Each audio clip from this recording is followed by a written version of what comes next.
and them giving direction and the mention of the BBI appeals. So far, they are on a short break, a 10-minute break. We shall circle back with that and continue giving you that live coverage. But for now, I want just to welcome Mheshimiwa. Mheshimiwa, good morning and thank you for joining us on News Center, all the way from Kisumu. Yeah, how is Kisumu?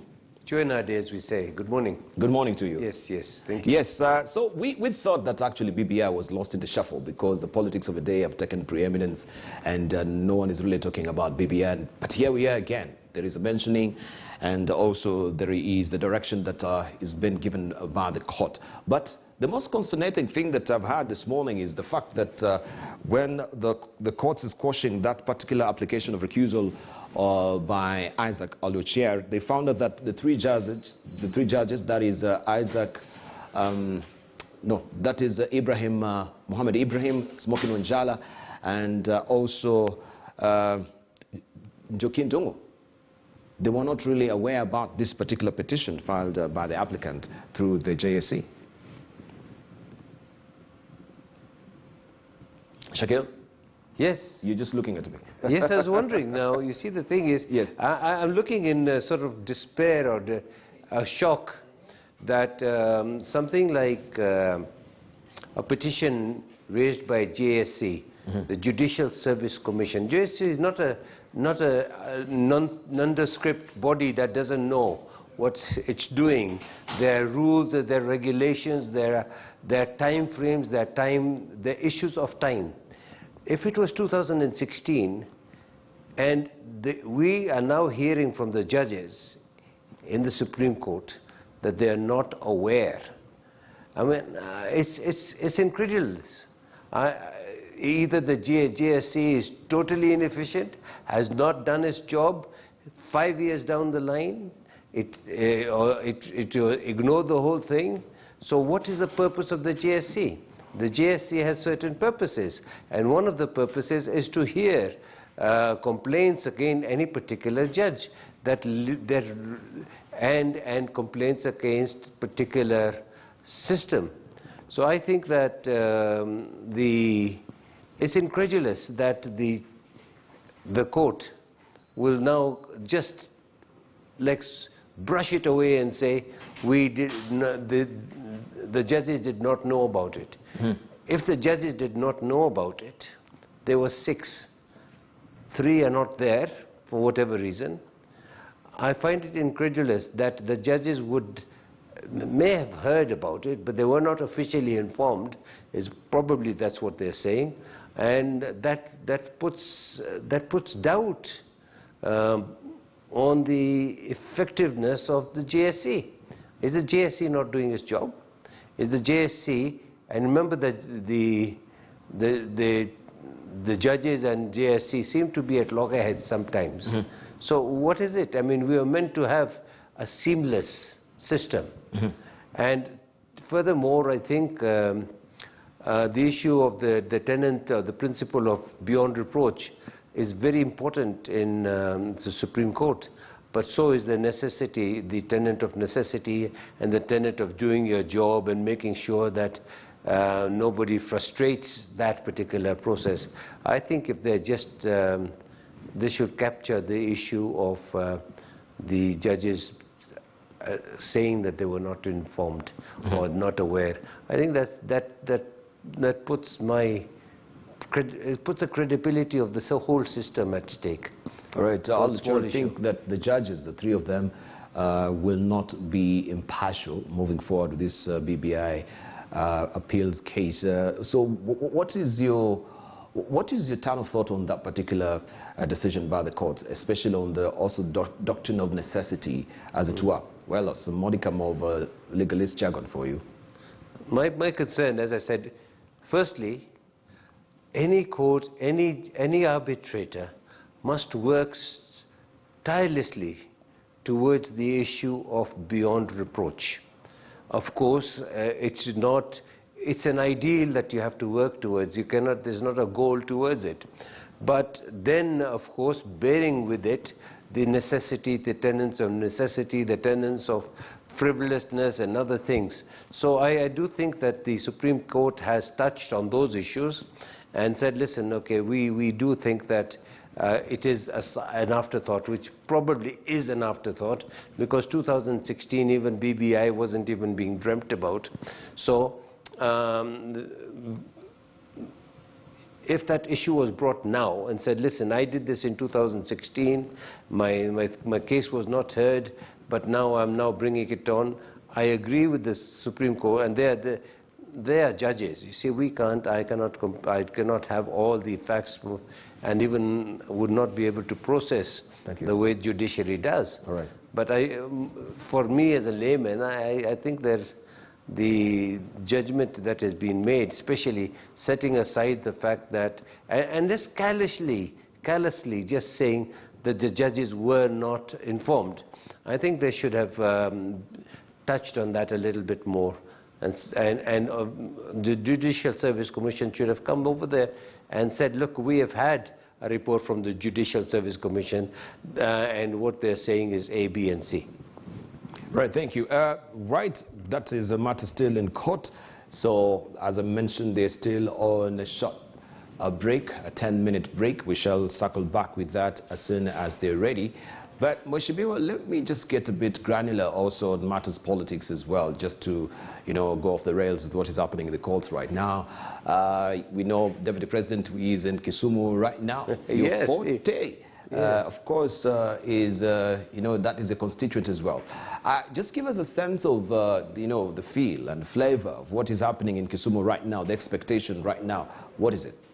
Just fresh from there. I've just come in from Kisumu.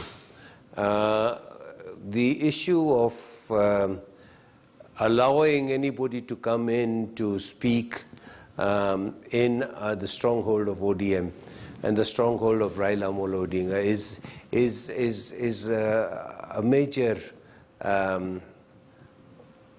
strength. That, listen, you may not agree with what we are saying, but you're allowed to come and say your bit, because we are also coming to your stronghold. So this issue of going through somebody, or you cannot come here, is changing. The fact that people used to think that there was a lot of intolerance to anything against the system, or against ODM, or against the party supporting the parties that are supporting the Right Honourable Prime Minister. That sort of thing, that intolerance is gone. In Luo Nyanza now, that if you talk about Kondele and others, they are saying you're welcome, just come. We will not boo you down, we will not shout at you, we will not be physical, we will listen to you, and you can come and say your bit, and as long as you do not come and abuse our leaders, do not abuse our system, do not abuse our hospitality, you are welcome. But do not abuse us. I think that is the message that has gone through to the visitors in Kisumu. You are our visitors, you're welcome. Kisumu is the third city in Kenya. It's a major part. We want to play our bit. We have our own views. If you have a counter view, come and tell us. Maybe we will be convinced, maybe we won't. Yeah, but we're not going to say, don't talk to us. Okay, the Deputy President has been very categorical that the principles at or within OCA right now, he said, mentioning his words, that they are bure kabisa, right? That up to now you've not even consolidated your efforts in coming up with a presidential candidate, as it were. So, you're just dilly-dallying, but he's going full steam ahead, consolidating his, voting bloc and looking for the numbers as well. Well, there are two ways. He has his strategy. I can't speak for OCA. I do not know what they're doing. OCA seems to not be sure. I understand that Honorable Watangula was endorsed for as a presidential candidate for Ford Kenya. That doesn't augur well if they were saying that they're going to put together one. So will everybody be endorsed by their party, and then they will come and make a deal, or will it be a personal deal? Will Honorable Mudavadi and Moi, Gideon Moi and Musyoka and others will decide? Davadi. Yeah. decide who's going to lead. And the other day I read in the paper that Honorable Musyoka is saying now he's considering working with Mheshimiwa Raila Amolo Odinga. But just not long ago he said certain things on the television that that was so decisive that he would need his head examined. So maybe maybe has that thought. You know, in politics nothing is extreme. Nothing should be, they should not draw out lines. And as I said, I'm a junior politician compared to them. I think somewhere along the line, people should, as us voters, must not be taken for granted. And I think that's the answer we are giving. And we're saying that you come over, even Gideon Moi, please come over and talk to us in Kisumu. You, Watangula, come and talk to us. You, Mudavadi, come and talk to us. And you, Kalonzo Musyoka, come and talk to us. Talk to us and ask us, come and sell your policies and we will decide. Mm-hmm. But you know, Western Kenya and Nyanza have always had a love-hate relationship, you know, between no, maybe not a love-hate, but that sort of relationship between siblings. Mm-hmm. A little rivalry that we have. Mm-hmm. Yes. All right. From your assessment, looking at what is happening in the Western region, of course, the larger Nyanza region as well, do you think his inroads right now in Nyanza and Kisumu, as it were right now, so to speak, it will make any discernible difference to the numbers? Or you have decided, you've drawn your line in the sand, that we are backing Raila Odinga this time forth? Any other person that is coming from outside, right, is just... One cannot decide for others. That's one of the major problems that we have. You see, Kisumu and Nyanza, especially Kisumu, we have been exposed to, we have worked with, and we understand the policies of the Honorable Prime Minister, and we appreciate what he has done for us in Kisumu. And we will stand with him where to the hilt, mm-hmm. as long as we know what is happening. Mm-hmm. We're not saying every single person will have the same opinion. Every single person has that choice. I sit in front of you as an example of choice. You know, if it was the way, if it was the intolerance that some people seem to address, to sort of attach to Kisumu, I mean, since 2000, the year 2000, I've been there as a mayor. In the intolerance that you thought that the Luo had, they do not have that intolerance. They wish to be treated as equals. They want to be given the opportunity to decide. They want to know what this particular person is doing. I mean, as I said to you, me, look at my color. Look at who I am. And I'm here for, you know, through ODM, of course, and I came here for the first and the second, and even the third.